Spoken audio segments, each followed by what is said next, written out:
Bonjour bien-aimés du Seigneur. Bonjour bien-aimés dans le Seigneur.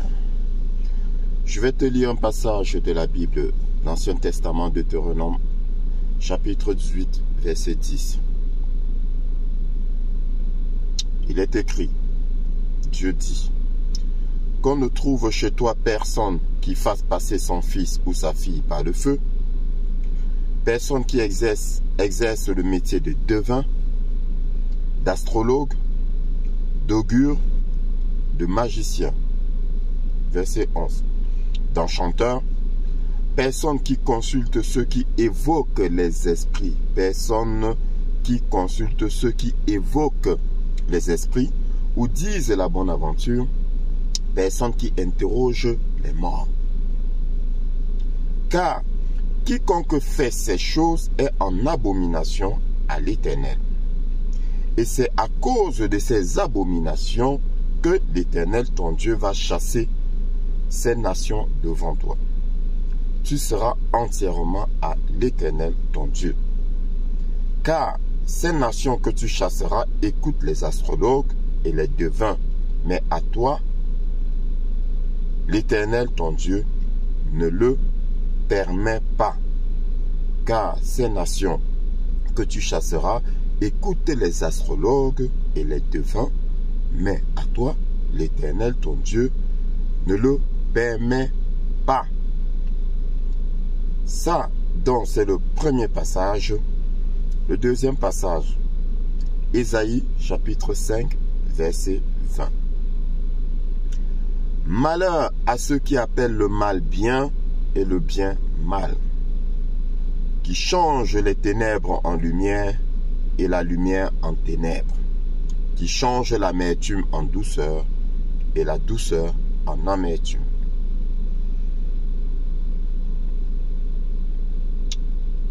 Ésaïe chapitre 5, verset 23.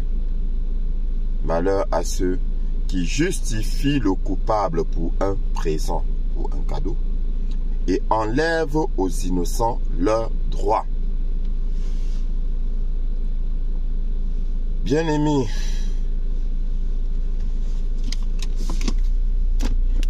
du Seigneur, après avoir lu ce texte,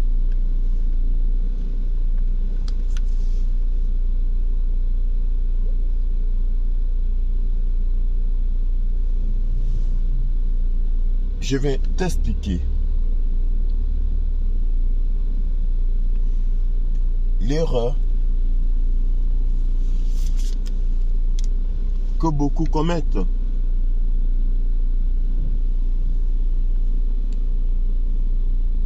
Mais avant, je vais m'adresser aux parents, à nous les parents, père, mère, nous qui avons des enfants.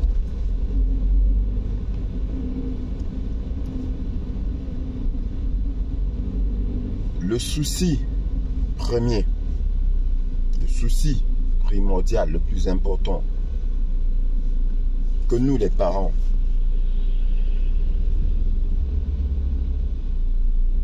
devrions avoir, et avant d'ailleurs, c'est le bonheur de nos enfants.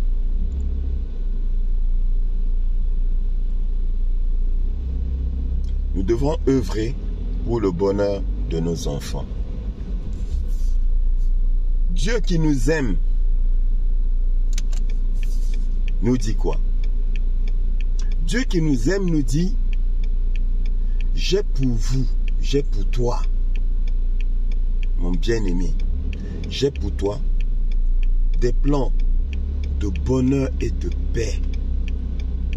J'ai pour toi des plans de bonheur et de paix. Voilà le message, la promesse de celui qui nous aime, qui devrait être la promesse de celui qui aime.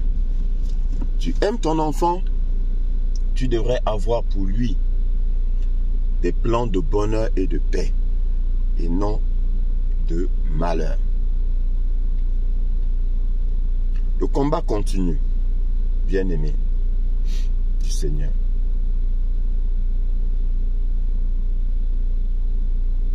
Le combat continue.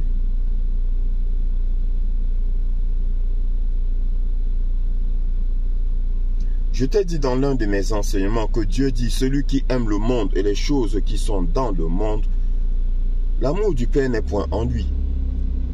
Et je répète que ces paroles ne viennent pas de moi. C'est le Seigneur lui-même qui sort ces paroles-là.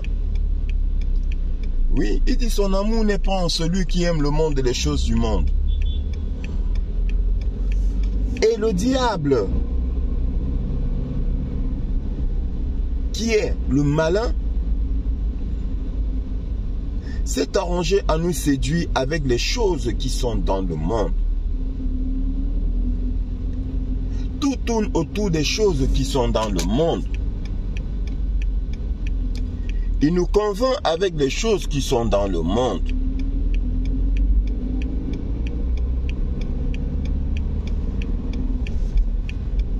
Aujourd'hui, celui qui t'offre beaucoup de présents est appelé celui qui t'aime. Dès lors qu'on voit quelqu'un combler l'autre de belles choses, ceux de l'extérieur qui ne voient qu'avec les yeux du corps, les yeux physiques, vont dire quoi? Vont dire, il aime. Il prend bien soin d'elle. Il aime. On n'a jamais vu pareil amour. Parce qu'ils sont aveuglés par les choses du monde, par le matériel.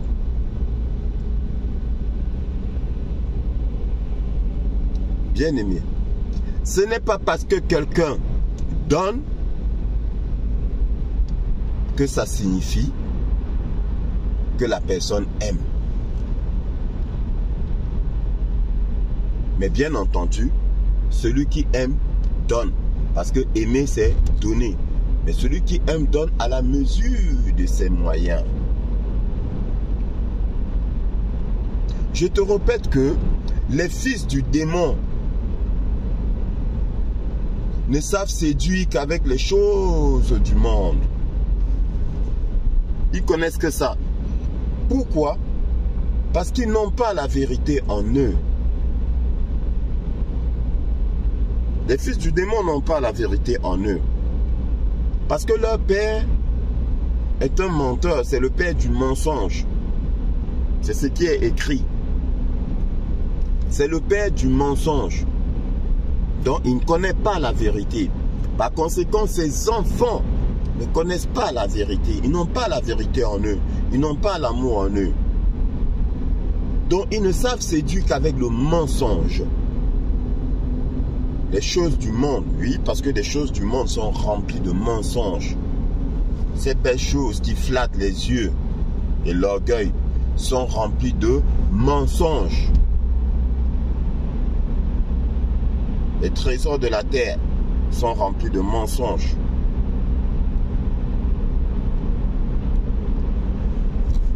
Donc, je dis, ce n'est pas parce que quelqu'un va me combler de présents, de cadeaux, que ça signifie nécessairement que la personne m'aime. Mais celui qui m'aime va me combler de toutes choses. Comme le fait notre bien-aimé Seigneur.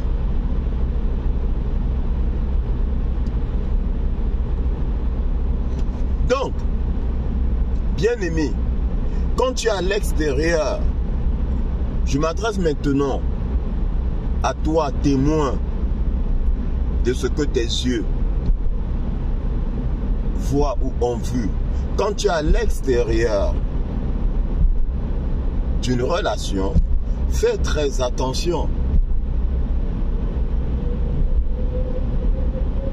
Parce que ce que les yeux voient en règle générale est rempli de mensonges. Aujourd'hui, donc, quand on voit une personne à qui on donne toute chose,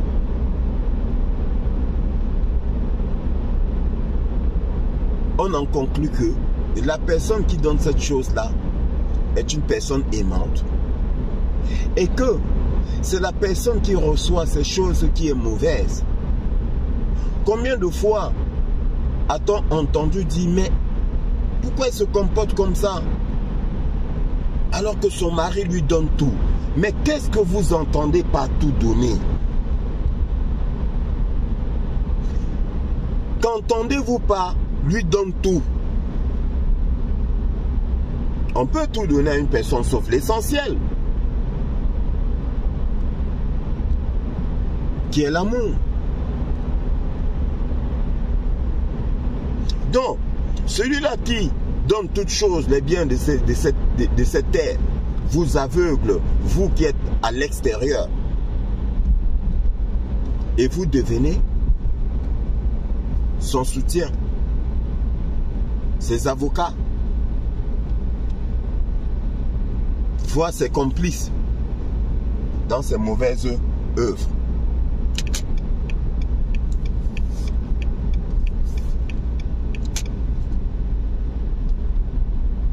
Et vous condamnez la victime. Tout simplement parce que vous êtes flatté par les choses de la terre. On lui donne des bijoux. On lui a construit une maison. On lui a acheté une belle voiture.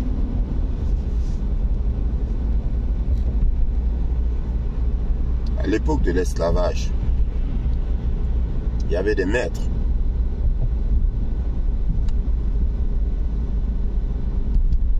qui donnaient des présents à leurs esclaves.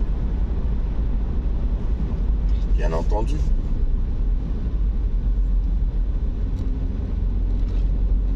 Est-ce pour autant dire qu'ils aimaient leurs esclaves? Vous me direz oui. Soit disant qu'ils n'étaient pas obligés de leur faire des présents, des cadeaux. Mais je vais te dire une vérité biblique, une vérité divine. S'ils aimaient tant leurs esclaves, ils n'avaient qu'à les libérer. Ils n'avaient qu'à leur donner leur liberté. Parce que sans liberté, qu'est-ce que tu es?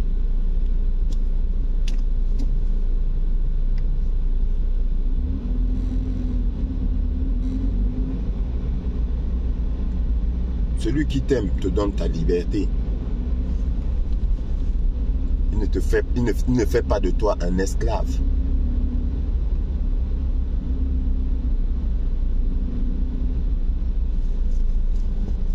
Donc, pour conclure sur cette première partie, attention aux choses du monde, aux choses matérielles. Attention, ce sont des choses qui aveuglent et qui faussent notre jugement, notre perception des choses, voire même notre conception des choses.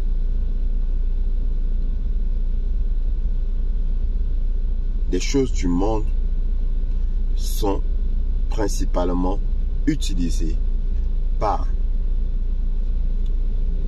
le démon et ses enfants pour vous séduire. Vous devez regarder ces choses comme de la boue et ne pas associer ces choses à l'amour, aux preuves d'amour.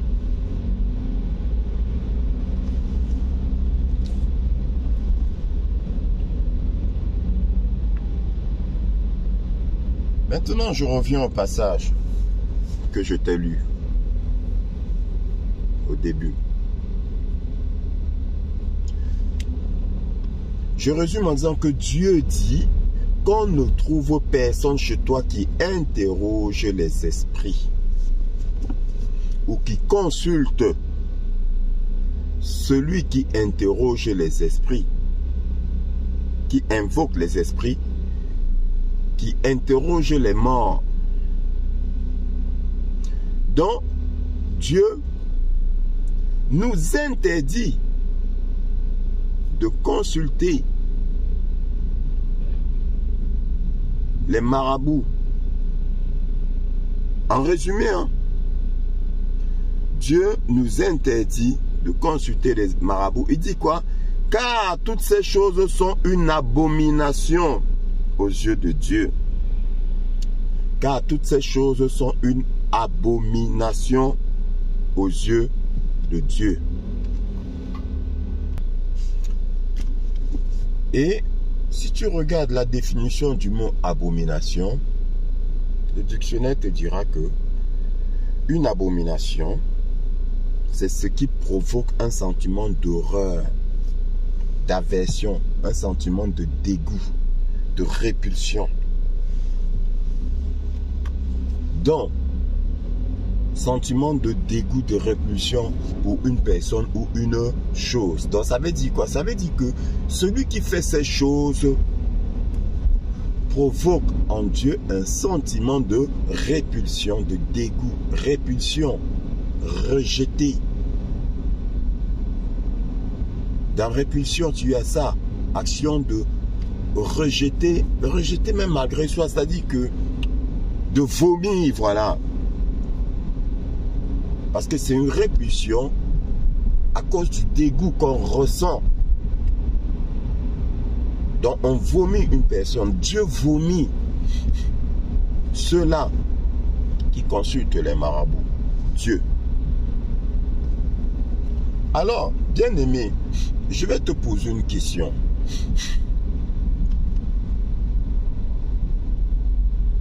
Si Dieu vomit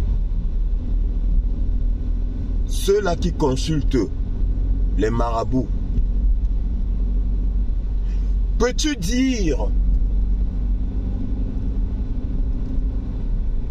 qu'ils font bien en allant chez un marabout? Non, je ne pense pas.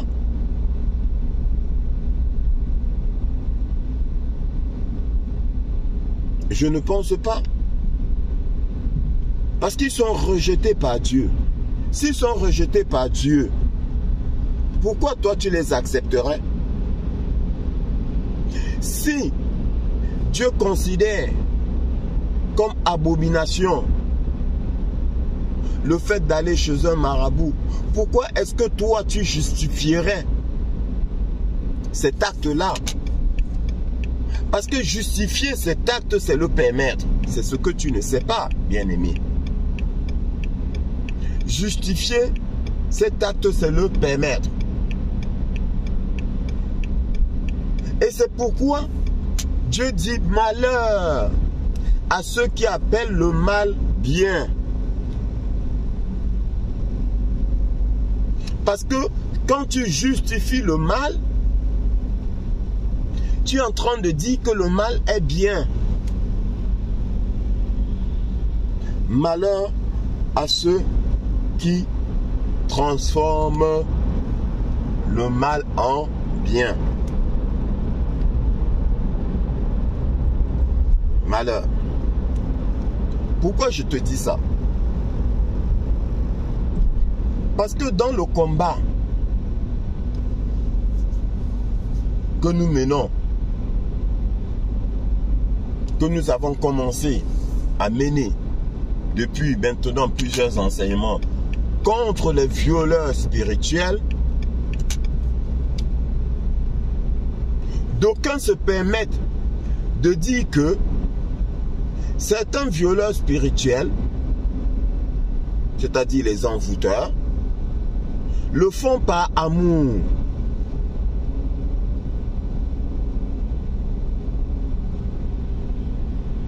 Mais, bien-aimé du Seigneur, je ne sais pas si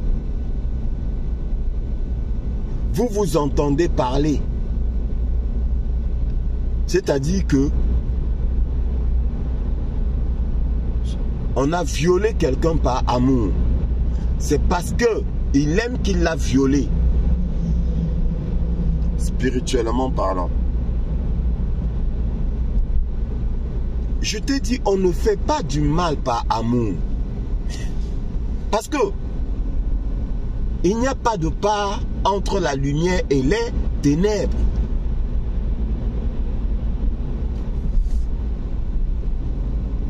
Tu ne peux pas faire du mal par amour. Parce que dans l'amour, il n'y a pas l'ombre du mal. Il n'y a pas trace du mal. Il n'y a pas une poussière de mal, un iota de mal dans l'amour. Tu ne peux pas dire que je l'ai tué par amour. On ne tue pas par amour. On ne viole pas par amour. Non, bien-aimé. Non.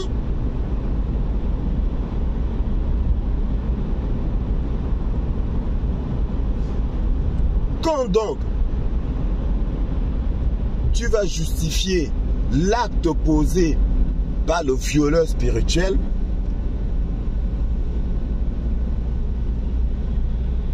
en fait tu vas valider son acte. Ben écoute, vu que il a fait par amour, je pense qu'il a des circonstances atténuantes. Voilà. Parce que il pensait pas mal faire. Bien-aimé du Seigneur. Nul n'est censé ignorer la loi. Celui qui fait ces choses est en abomination aux yeux de Dieu. En abomination devant Dieu. Dieu le rejette. Dieu le vomit. Dieu le repousse. Et Dieu dit, je te donnerai la victoire sur les nations qui exercent ces choses-là. C'est ce qui est écrit dans Deutéronome. Je combattrai cette nation-là pour toi. Ça veut dire quoi? Ça veut dire que Dieu combat celui qui consulte les marabouts. Dieu les combat. Mais si Dieu les combat, comment toi peux-tu les défendre? Bien-aimé, mon peuple périt à cause de son ignorance, dit le Seigneur. C'est l'ignorance. Excuse-moi de te le dire, c'est de l'ignorance. Tu ne peux pas justifier une abomination par l'amour.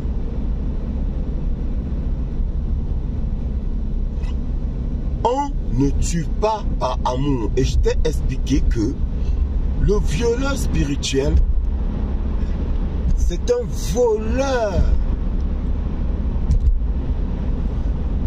de la vie de l'autre. Il vole la vie de l'autre.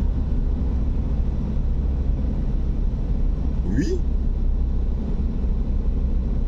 Déjà, quand tu prends le violeur physique là, celui qui viole sexuellement une fille ou une personne, il crée en cette personne un traumatisme qui risque d'être irréparable. Il le marque à vie,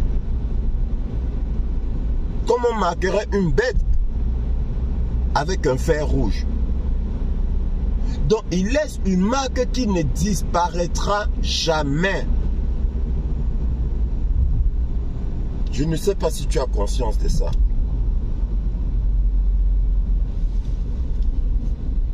Parce que vous, à cause de votre ignorance, vous prenez les choses avec légèreté.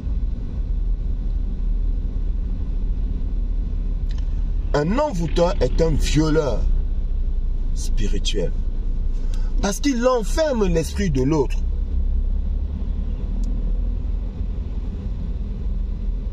Pour abuser de son corps, pour abuser de sa présence, pour abuser de son énergie. C'est-à-dire que lui va même encore plus loin.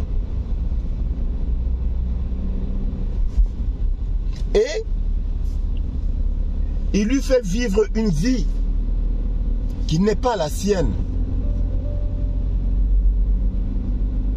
Il fait de l'autre un esclave.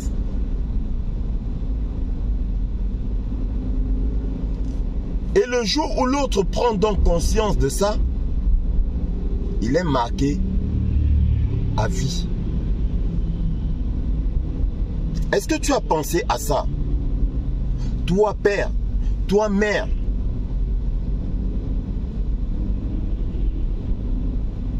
est-ce que tu as pensé à ton enfant qui a subi ces choses-là avant de condamner ton enfant, avant d'accuser ton enfant, avant d'indexer ton enfant? Est-ce que tu as pensé à ça? Que le violeur spirituel, l'envoûteur, c'est quelqu'un qui détruit la vraie vie de ton enfant. Et que le jour où ton enfant sort de cet envoûtement-là, il est marqué à vie. Parce qu'on a abusé de lui. As-tu pensé à ça? Tu regardes juste le matériel et tu dis non, vraiment, il aime mon enfant. S'il a fait ça, c'est pas amour.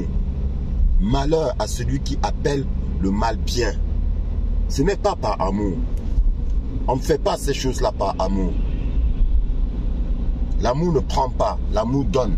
Aimer, c'est donner, ce n'est pas prendre.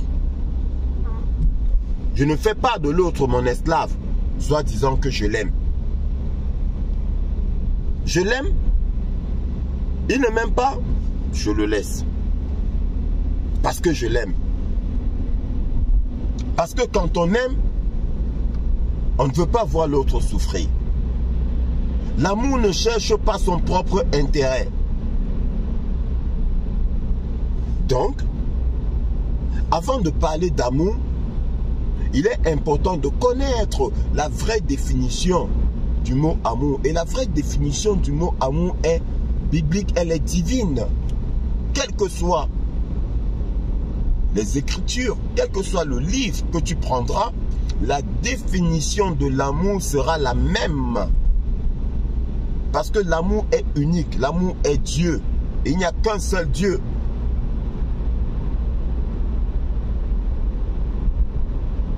Il n'y a qu'un seul Dieu. Ne justifie pas le mal.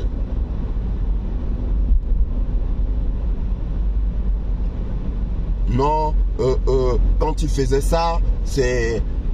non, il ne pensait pas mal faire. Ah bon? Une chose qui est en abomination devant Dieu, aux yeux de Dieu, tu dis que tu ne pensais pas mal faire.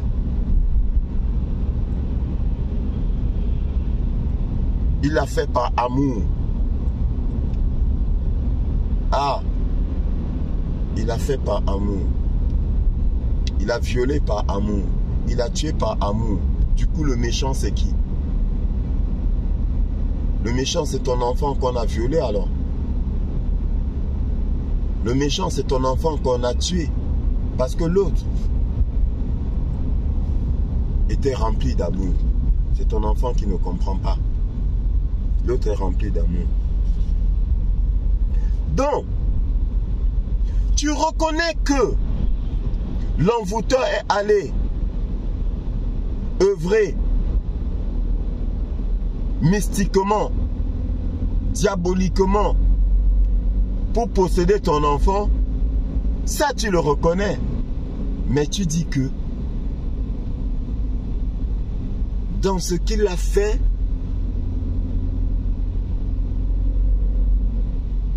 il n'y avait point la recherche du mal. Mais ce qu'il a fait est mal. Mais ce qu'il a fait là, c'est bien ou c'est mal? Question. Mais comme je connais donc les grands penseurs du Seigneur, la réponse est oui mais non. En Dieu, il n'y a pas de oui mais. C'est bien ou c'est mal? C'est mal, point. On s'excuse, on se repentit, on demande pardon, on se confesse. C'est mal, point. C'est tout. Ce n'est pas. C'est mal, mais il ne pensait pas. Bon, ok. Si celui-là fait le mal sans l'avoir pensé, sans avoir imaginé un seul instant que ce qu'il faisait est une abomination, alors question, dès lors qu'il se rend compte que ce qu'il a fait est mal,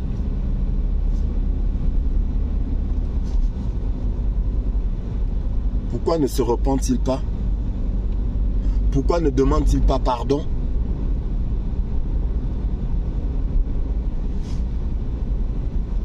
Le fils du démon, quand il se rend compte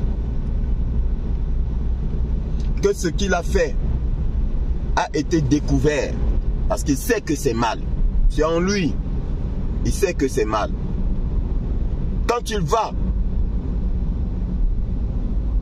œuvrer mystiquement, diaboliquement, il sait ce qu'il est en train de faire. Il sait que le chemin qu'il utilise n'est pas bon. Il sait que ce chemin-là n'est pas bon.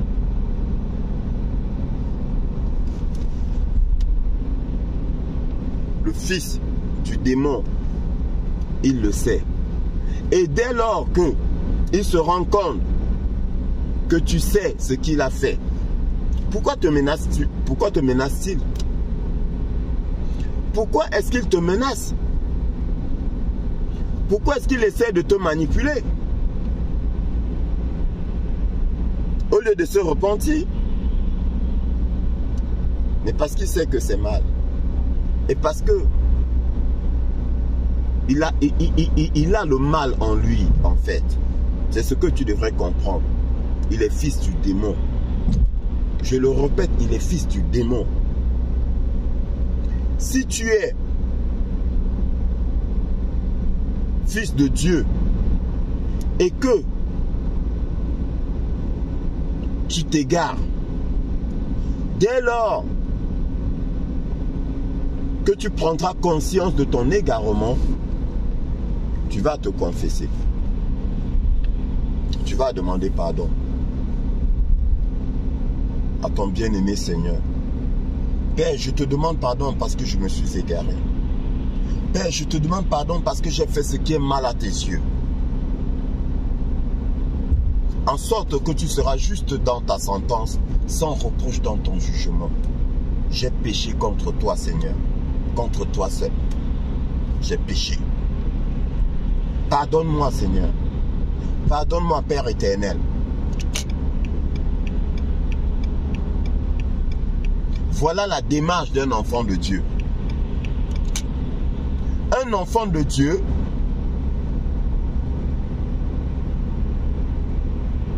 ne s'enfonce pas dans l'erreur.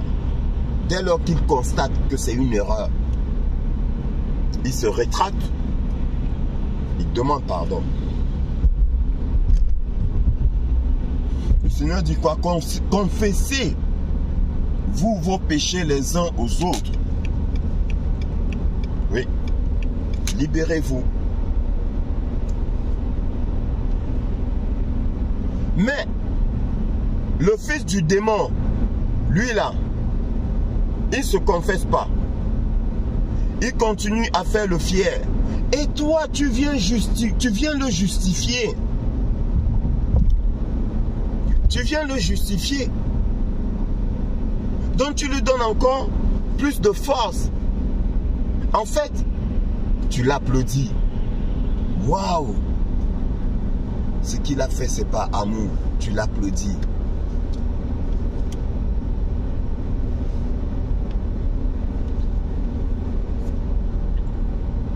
Serais-tu capable de te mettre devant un tribunal, devant les juges,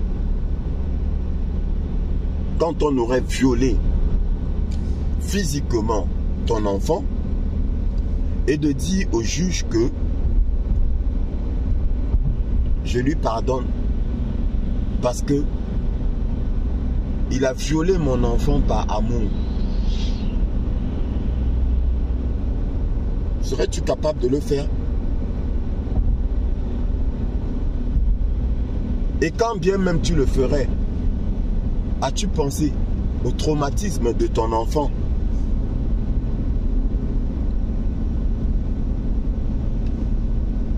Vous me direz que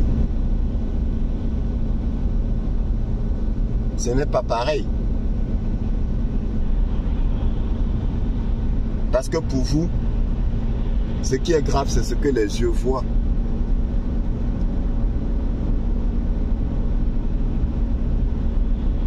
Vous savez ce que c'est? Ce que c'est que se donner à quelqu'un qui nous dégoûte.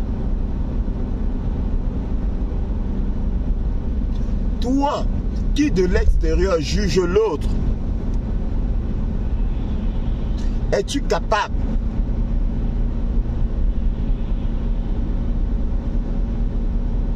de vivre avec une personne que tu n'aimes pas? De vivre avec une personne qui a abusé de toi spirituellement et de te donner à cette personne-là avec joie? En es-tu capable? Je ne pense pas. Personne n'est capable de ça. Personne n'est capable de ça.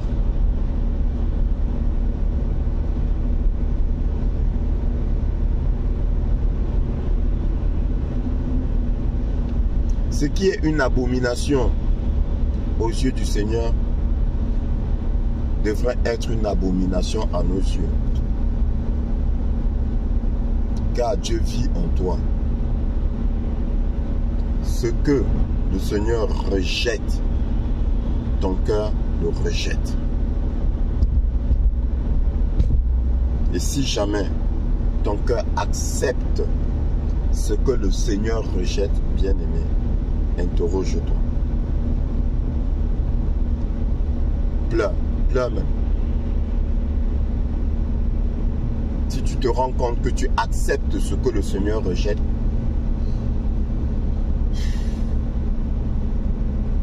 prends pitié de toi-même.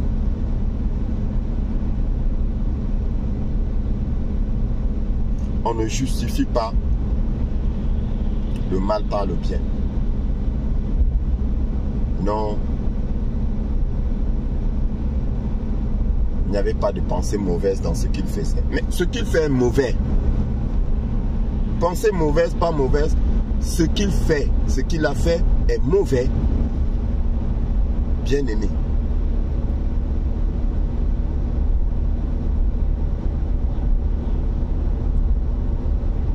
Ne sois pas complice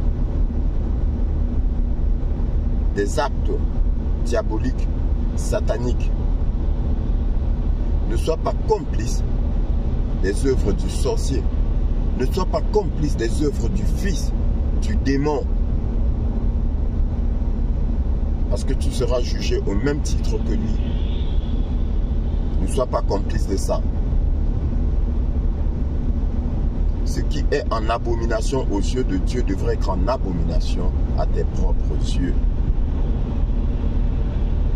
Celui qui fait du mal, qui a fait du mal, tant qu'il ne se repent pas, tant qu'il ne se confesse pas, ne le justifie pas. Ne le justifie pas.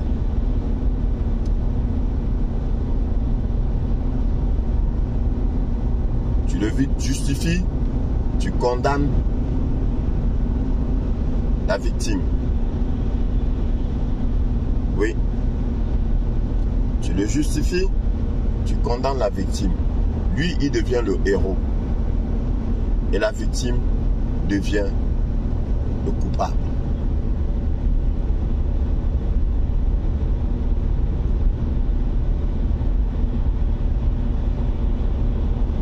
On ne tue pas par amour. On ne fait pas du mal par amour. L'amour ne fait pas ce qui est mal. C'est tout.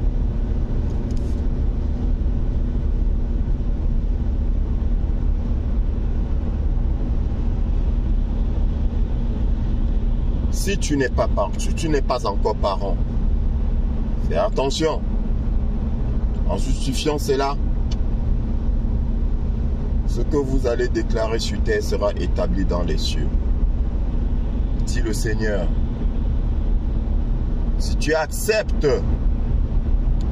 que ce que l'envoûteur a fait, il a fait par amour, attends-toi demain quand tu auras un enfant,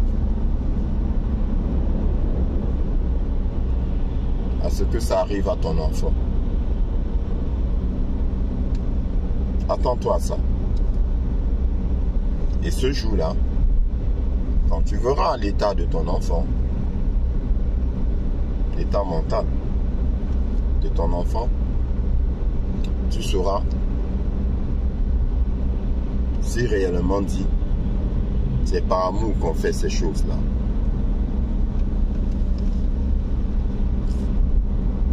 Et toi, qui as un enfant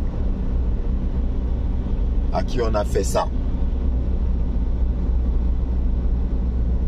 si tu justifies cet acte-là, tu te fais complice.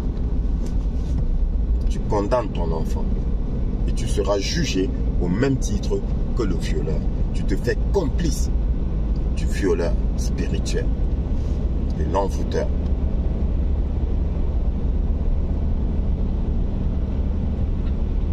Tu deviens comme celui-là qui a livré son enfant au démon.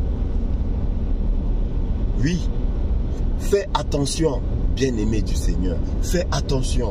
Les choses ne sont pas aussi simples que tu le vois. Ne néglige pas ces choses-là. Je te le dis, ce n'est pas un jeu. Fais très attention. Ces gens-là sont diaboliques. Ces gens-là sont mauvais. Ces gens-là sont méchants.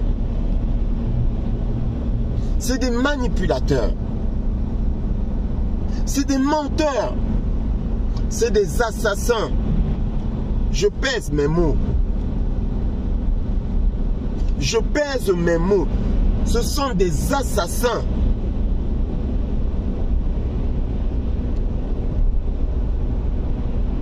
Ils tuent vos enfants. Ils violent vos enfants. Ils volent vos enfants. Et vous applaudissez.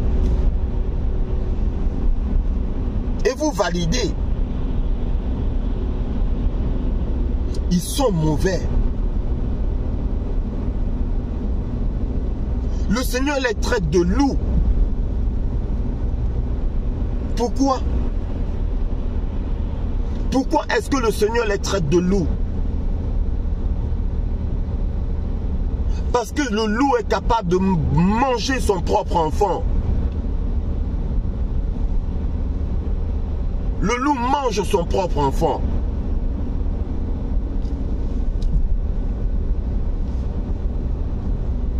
Le Seigneur les traite de chiens. C'est écrit. Donc le Seigneur est mauvais alors. Dieu est-il mauvais? Quand il les traite de loups ravisseurs, quand il les traite de chiens, Dieu est-il mauvais? Quand il les traite de fils du serpent, le serpent ancien, le démon, Dieu est-il mauvais?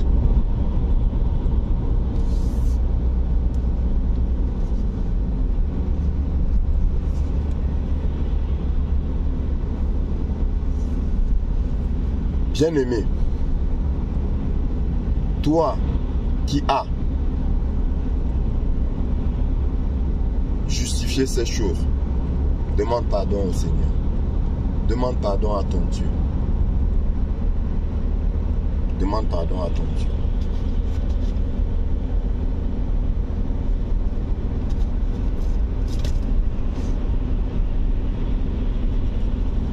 Et demande pardon à la victime.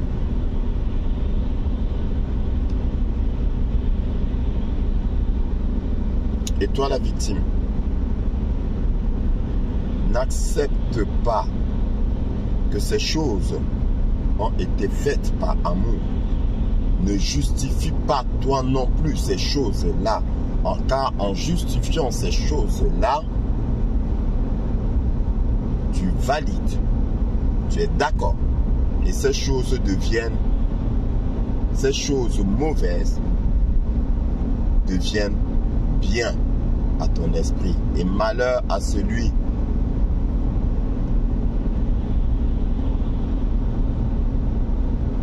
qui appelle le mal bien.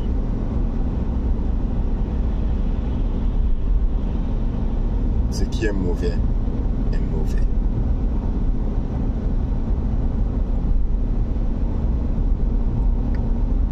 Que le Seigneur te bénisse, qu'il ouvre tes yeux spirituels, qu'il ouvre tes oreilles spirituelles, pour que tu arrêtes de t'accrocher aux choses de la terre pour justifier les choses spirituelles.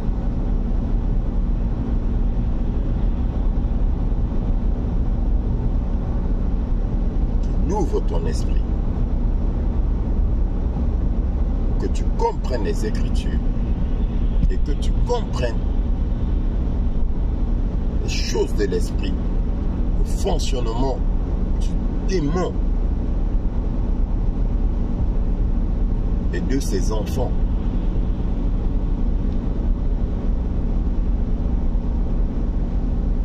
Bien-aimé du Seigneur, que Dieu te bénisse.